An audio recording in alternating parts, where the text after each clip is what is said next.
Donc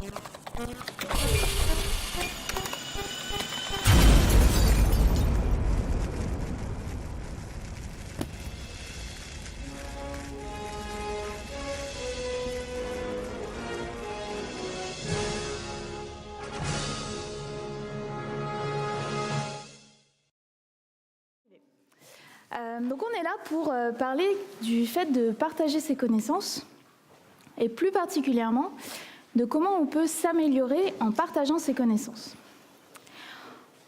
Pour ça, on va revenir un peu en arrière. On va revenir il y a 6 ans. Il y a 6 ans, je me lance dans le développement. Donc j'ai fait une école de commerce, je sors de mon école, je suis en poste, je fais de la communication. Et je me dis qu'apprendre à développer, c'est bien, ça me permettra de communiquer avec les développeurs, parce que j'ai quelques soucis de compréhension avec eux. Donc je regarde ça, et en fait, je commence à m'y mettre. Les soirs, les week-ends, à coder, tout le temps. Et à l'époque, il n'y avait pas de meet-up, il n'y avait pas toutes les rencontres qu'on peut faire aujourd'hui. Donc je code, et puis je laisse tomber la com, et je décide de m'y mettre à plein temps en freelance. Donc ça, c'était il y a 4 ans. Et on me dit que pour devenir meilleur en développement, pour vraiment atteindre un super niveau, faut coder tout le temps. Donc je commence à manger du code. Soir, week-end, journée, je me lance dedans à fond. Et petit à petit, en fait, je commence à faire des formations, mais en animant, donc à transmettre mes connaissances. Vous imaginez le syndrome de l'imposteur que je pouvais avoir, c'était assez impressionnant. Mais c'est pas grave, je me lance, je me dis, tu verras comment ça se passe. Et ça s'est bien passé. Donc je fais des formations en présentiel. Je commence à faire aussi du mentorat le soir dans des ateliers, des ateliers destinés à des femmes pour les inciter à développer. Et je me rends compte que ce que je raconte, c'est pas si mauvais que ça, et qu'en général, j'ai de bons retours. Ça me donne confiance en moi.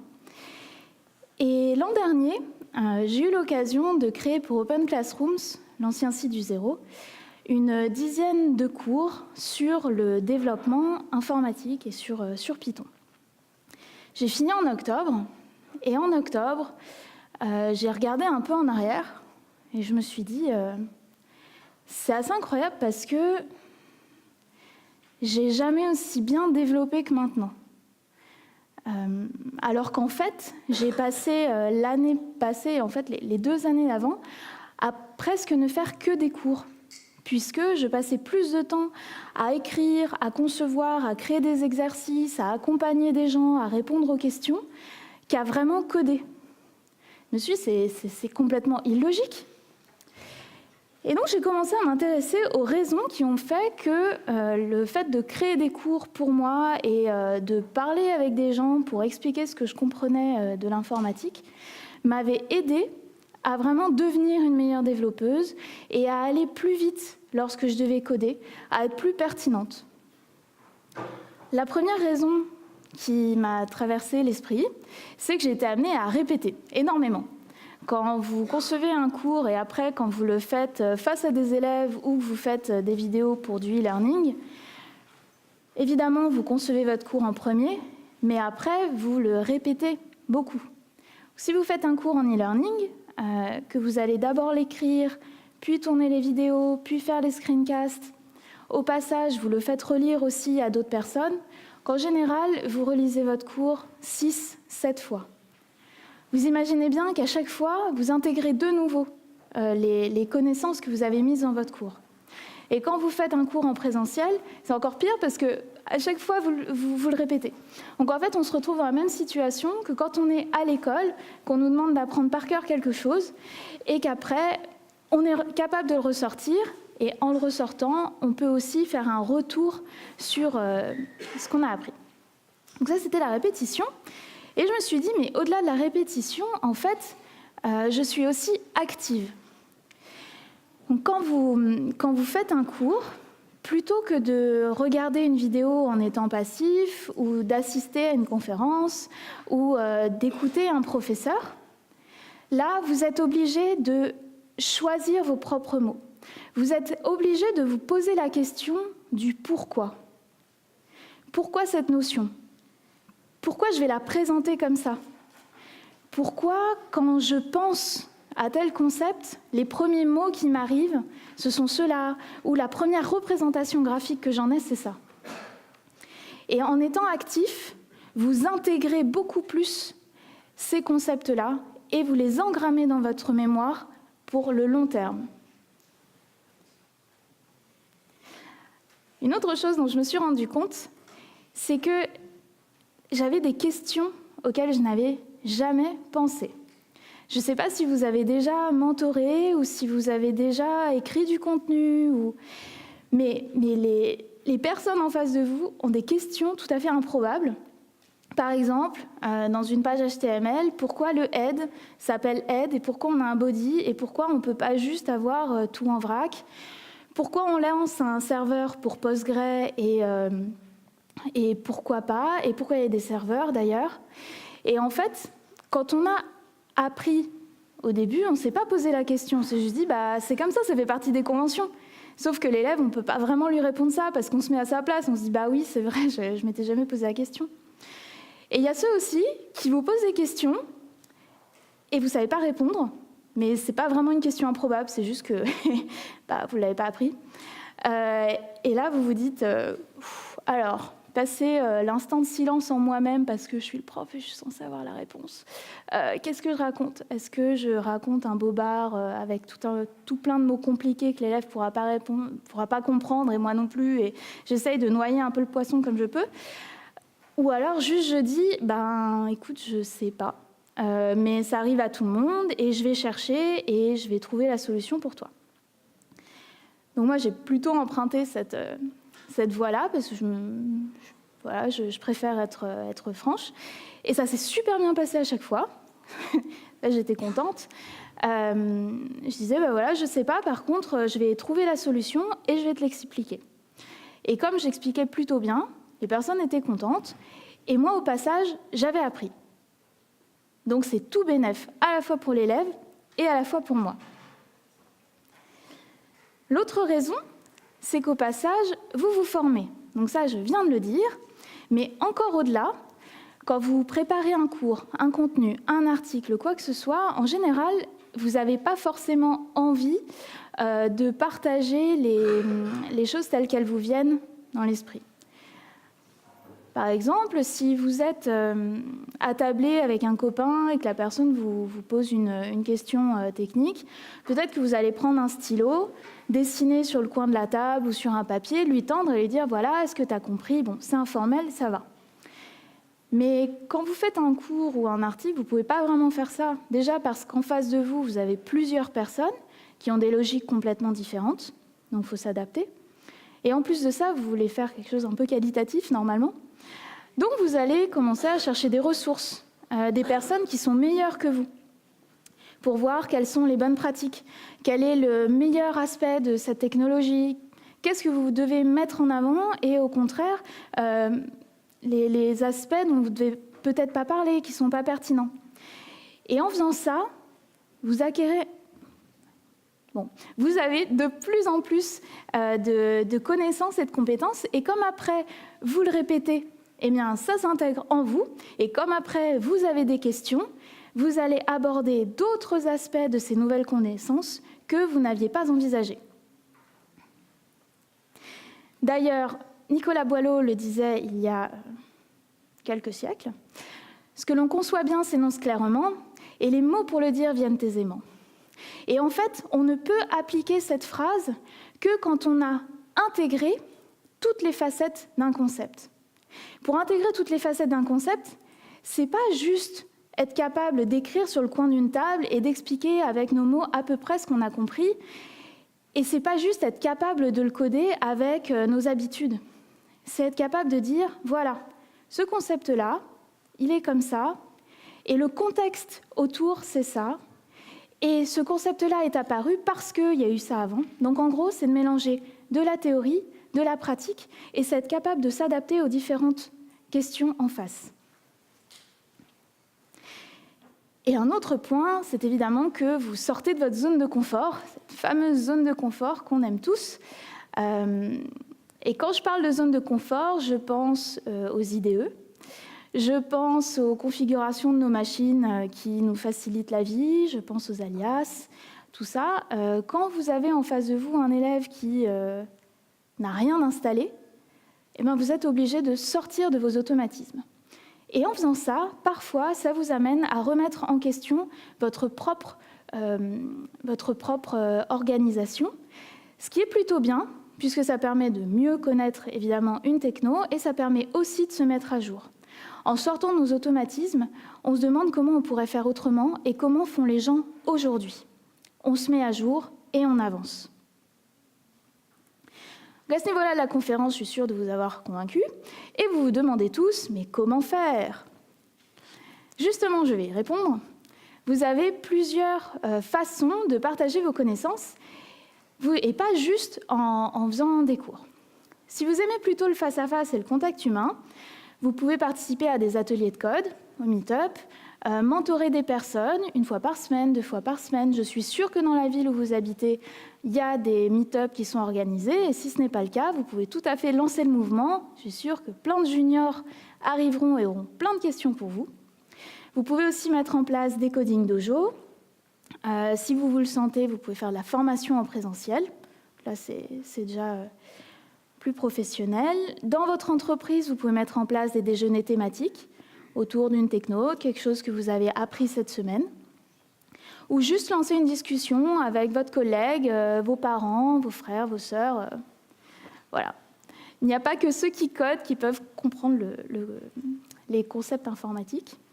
Et si vous êtes plutôt à distance ou que vous avez un peu moins de temps, vous pouvez quand même faire du mentorat en ligne.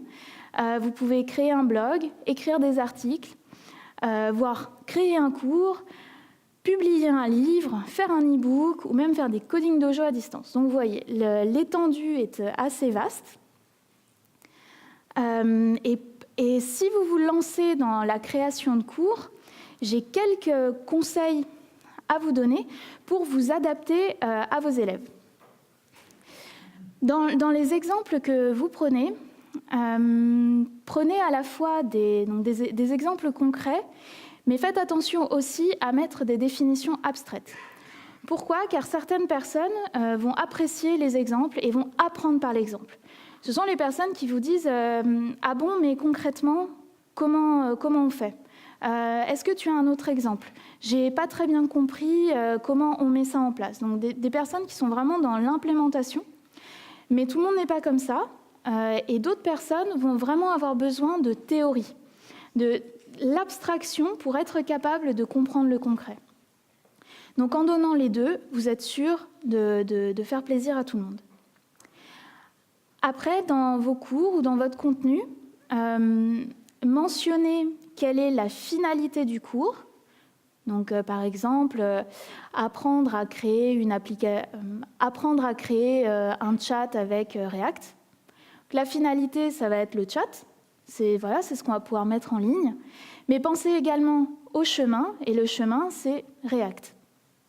Car certaines personnes vont être plus sensibles au chemin, donc au fait d'apprendre une nouvelle technologie, et peu importe finalement ce qu'on en fait, et d'autres personnes vont vraiment apprécier encore une fois, le concret, ce qu'elles vont faire, et vont être un peu moins sensibles à la technologie. Ensuite, on n'a pas tous les mêmes canaux sensoriels qui s'activent pour traiter les informations. Certaines personnes vont apprendre beaucoup plus par le visuel. Donc en cours, elles vont prendre des notes, elles vont regarder le professeur, elles vont avoir besoin de slides. D'autres personnes vont avoir besoin d'écouter. Écouter le professeur, écouter des podcasts, des vidéos, ou parler à haute voix pour être capable d'apprendre.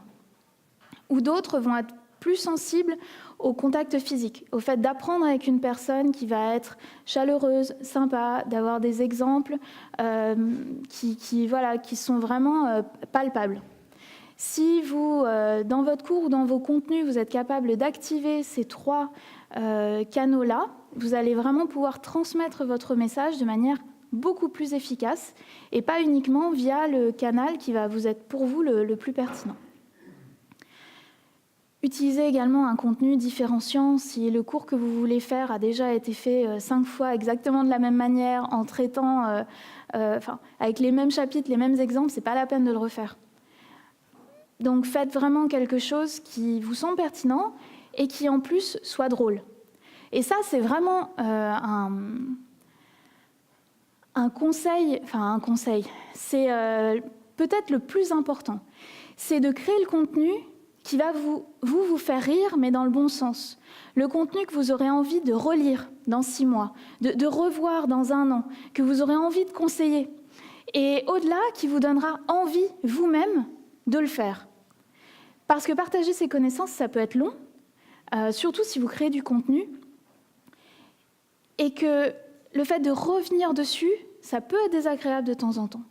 Donc, quand vous mettez des blagues, quand vous trouvez un projet un peu drôle à faire, à chaque fois que vous revenez sur votre contenu, vous êtes déjà enthousiaste. Et en plus de ça, les personnes qui vont suivre votre cours ou lire votre article vont être hyper contentes et vont rire. Et apprendre en riant, c'est quand même plus sympa que d'apprendre en étant là. Voilà. Vous avez compris l'idée. Donc maintenant, j'ai 3 minutes pour passer en revue rapidement les freins que vous avez tous dans la salle, puisque je suis sûre que parmi vous, il y en a qui ne partagent pas encore leurs connaissances. Et le frein qui revient le plus souvent, c'est « j'ai rien à dire ». Moi, je veux bien écrire un article ou parler avec mon collègue, mais j'ai l'impression que les gens vont pas être intéressés et que j'ai juste rien à partager. Mais en fait, si, parce que cette semaine, vous avez forcément fait de la veille, lu un article, expérimenté une nouvelle fonctionnalité, du langage, de votre framework, de votre IDE, de votre ordinateur. Vous avez forcément quelque chose qui s'est passé cette semaine. Et ça, c'est déjà un thème pour un article. Après, ce qui arrive assez souvent, c'est oui, mais d'autres personnes sont mieux que moi, sont plus pertinentes, sont plus intelligentes, s'expriment mieux, s'y connaissent mieux. Je ne suis pas un expert. Oui, mais les experts sont devenus experts, ils ne sont pas nés experts. Donc, si vous ne commencez pas un jour, vous ne pourrez pas le devenir. Donc, pour pallier ce manque de confiance, vous pouvez trouver quelqu'un pour vous relire, quelqu'un qui vous aidera aussi à vous améliorer. Un senior, un expert de la techno, quelqu'un en qui vous avez confiance et qui va vous faire des retours pour vous améliorer. Ça m'amène à vous parler des critiques. On a tous peur des critiques et faire relire son contenu avant ne vous empêche pas d'en recevoir après. Et c'est normal, à partir du moment où on publie du contenu, on reçoit forcément un jour ou l'autre des critiques. J'ai le souvenir du premier cours sur Python que j'ai mis en ligne sur Open Classrooms et des personnes ont créé un topic sur le forum pour démonter mon cours. Et le premier qui avait lancé le topic, il avait fait vraiment ça, 3 pages Word, en prenant point par point tous les éléments du cours qui n'allaient pas, en critiquant même des virgules. C'était du costaud. Donc une fois digéré la chose et puis m'être dit que de toute façon je valais rien et que c'était nul et que j'aurais mieux fait de ne pas accepter et que j'allais arrêter là, je me suis dit bon, en fait il a raison. J'ai pris point par point ces critiques, je me suis dit bon ça c'est pertinent, ça l'est moins, d'accord, je vais changer. Et donc après j'ai répondu. Pas hyper méga chaleureusement, mais voilà, j'ai répondu en le remerciant d'avoir pris le temps et j'ai implémenté les points qui me semblaient pertinents. Donc voilà, des critiques, vous en aurez toujours. La question, c'est de savoir comment vous allez les recevoir et comment vous allez répondre. Si vous pensez que vous allez juste tout rejeter en bloc et envoyer valser la terre entière, effectivement, ce n'est pas une bonne idée de publier du contenu. Dans ce cas-là, vous pouvez choisir un autre moyen de partager vos connaissances. Néanmoins, le fait de gérer des critiques, je trouve que c'est un excellent exercice personnel, parce que dans notre vie, on peut avoir des critiques sur notre comportement, notre manière de communiquer, et que apprendre à les gérer, voilà, c'est aussi un exercice personnel. Et la dernière critique On peut avoir, c'est j'ai pas le temps. Bah oui, on n'a jamais le temps en fait de faire plein de choses. Je voulais me mettre au roller, j'ai pas eu le temps de me mettre au roller. Mais à un moment, si on veut progresser dans sa technique, il faut prendre le temps. Pardon. Il faut prendre le temps, alors peut-être pas en changeant l'intégralité de votre emploi du temps, parce que ce serait un peu trop difficile, mais en allouant 1 heure, 2 heures, de temps en temps, en tout cas, le temps qui vous semblera acceptable pour vous sur la durée. Voilà. Et je ne sais pas comment transmettre, ça j'en ai déjà parlé. Trouvez ce qui vous fait plaisir. Et le dernier point sur lequel j'aimerais venir avant vos questions, c'est que le fait de transmettre ces connaissances, ce n'est pas uniquement pour devenir meilleur soi-même, c'est aussi pour contribuer à la communauté. Quand j'ai commencé à apprendre, j'ai appris grâce à la communauté, puisque je suis autodidacte et que je n'ai pas fait d'école d'ingénieur. Et donc en fait, c'est un peu comme de rendre à la communauté ce qu'on a reçu. C'est contribuer à la communauté, c'est la faire vivre, c'est montrer qu'on a des échanges humains et qu'on est sympa et qu'on est capable d'être ensemble.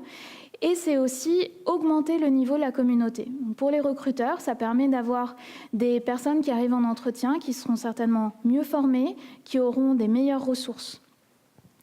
Donc voilà, ça contribue à tout le monde. Je vous remercie. Avez-vous des questions ?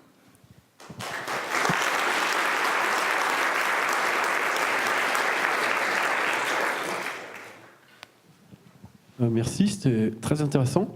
Alors moi, je n'ai pas forcément une question, mais j'ai un petit témoignage qui est complémentaire de ce que tu expliquais. Alors je partage tout ce que tu as dit. Je donne des formations, notamment en présentiel, et par exemple, quand j'ai commencé à donner des formations à Git, c'était il y a environ 4-5 ans, j'étais pas forcément super à l'aise avec Git. Je le connaissais, je l'utilisais, mais de là, donner une formation, je m'en sentais pas capable. Et il se trouve qu'il y avait un besoin en interne dans ma boîte. Il y avait un gars qui donnait beaucoup de formations à Git, mais il n'était pas assez disponible pour répondre à la demande. Et j'avais un collègue qui était dans le même cas que moi. Et on s'est dit, cette formation, on va la donner à 2. Et ça nous a rassurés, parce qu'aucun de nous deux ne se sentait de taille à l'époque pour la donner seul. Le fait de la faire à 2, ça nous a permis déjà d'y aller en étant un petit peu plus confiants. Et on s'est rendu compte, en fait, en donnant ces formations à 2, que ça donnait un format beaucoup plus dynamique.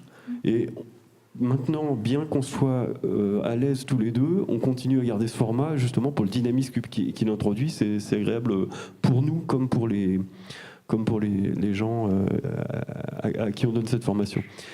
Et un autre point aussi, quand tu dis qu'on apprend, c'est moi, quand je rédige des supports de formation, ça me met en évidence tous les points où je suis pas clair, tous les trucs que j'ai pas bien compris, et ça m'oblige à les creuser, et c'est aussi un des moyens grâce auxquels j'apprends. Merci. Merci.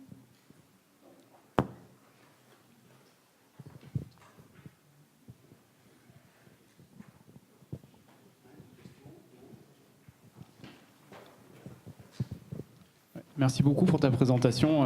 Je me retrouve aussi dans beaucoup de points que tu as évoqués, parce que je suis au 4/5e dans ma vie professionnelle, et l'autre journée, j'en profite pour donner des cours dans une école d'informatique. Et une des difficultés pour moi, ça a été d'une part d'être confronté à des OS qu'on ne voit pas beaucoup dans le monde de développement. Enfin, tous les étudiants étaient sous Windows, et moi j'ai plus cette expérience-là. Donc la sortie de zone de confort, je l'ai pris assez violemment. Et un autre retour d'expérience que je voulais faire aussi, c'est que pour l'évaluation, c'est assez difficile pour des étudiants de sortir de l'aspect de la notation. Et il y a une chose que j'ai expérimentée dans le dernier module que j'ai donné, c'est le Carpaccio Programming. Donc pour ceux qui ne connaissent pas, c'est de donner un peu un sujet. On représente un client qui veut par exemple un site d'e-commerce, et puis avec telle et telle fonctionnalité, leur demander comment ils vont découper la réalisation de ça, et ensuite leur donner des tranches de 20 minutes où ils réalisent en équipe chacune des fonctionnalités dans l'ordre qu'ils souhaitent. Et en fait, ça les a mis au taquet toute l'après-midi. Enfin, ça a super bien marché. Ils étaient plus sur leur téléphone. Enfin, et en fait, de se mettre dans cette situation-là de réalisation en mode chronométré, ça a été un super boost de cette dernière journée. Voilà. J'ai fait des cours en université aussi pour un master en marketing digital sur de la gestion de projet et du front. Et c'est vrai que je les mettais un maximum dans des situations de pratique parce que je me suis rendu compte que les moments de théorie, en fait, personne n'écoutait vraiment. Donc j'avais les 3/4 de l'audience qui écoutait à peu près au début, et puis au bout d'un quart d'heure, une demi-heure, ça décrochait très vite. Et donc ce que j'ai fait, c'est que je faisais de la théorie le matin ou en début d'après-midi, une demi-heure, 1 heure, grand maximum. Et après, je les laissais en autonomie complète. Et j'avais mis en place un système de tickets. Donc je leur distribuais des tickets au bout de la semaine. Et à chaque fois qu'ils me posaient une question, je prenais un ticket. Alors ça fait très scolaire, mais ça donnait de la valeur à mes réponses, chose qui n'était pas en cours avant. Et en plus de ça, ça les forçait à m'écouter quand je parlais comme ça devant tout le monde. Parce que je leur disais, je prenais le ticket, je disais, bah, ça je l'ai vu ce matin. Enfin, ça, je l'ai dit ce matin, t'as pas écouté. Ça, je l'ai dit pendant ma présentation, t'as pas écouté. Et c'est pas que c'était mal expliqué, parce que beaucoup de personnes dans la classe ont compris. C'est juste que peut-être t'as pas écouté. Et la personne me disait, bah ouais, effectivement, j'ai pas écouté, quoi. J'ai pas écouté, et elle disait ça une fois, elle le disait pas 2 fois. Mais c'est vrai que ce problème, le rapport qu'on a avec les présentations passives est assez compliqué. Ouais. Oui. Est-ce que dans tes pratiques pédagogiques, tu as utilisé des outils comme Kahoot ou ce genre de choses pour dynamiser un peu les cours? Kahoot, je connais pas. C'est des petits, je ne sais pas si on les connaît dans la salle, tu as une application sur smartphone, tu prépares un petit questionnaire à l'avance, et puis c'est un petit peu comme question pour un champion en fait, et il y a une sorte de jeu ludique, ceux qui apprennent et qui répondent bien et qui répondent vite, ben, ils gagnent des points, ceux qui répondent mal, ils perdent plus de points que ceux qui répondent mal, etc. Donc il y a, à chaque question, il y a une histoire qui apparaît à l'écran. Donc voilà, c'est le genre de pratique que je voulais savoir si vous pouvez savoir. J'ai pas eu à le faire parce que mes cours, je peux facilement les transformer en ateliers. Donc en fait, je préférais vraiment les mettre dans des situations pratiques pour donner du poids aussi à la théorie et pour qu'ils apprennent par eux-mêmes et tout.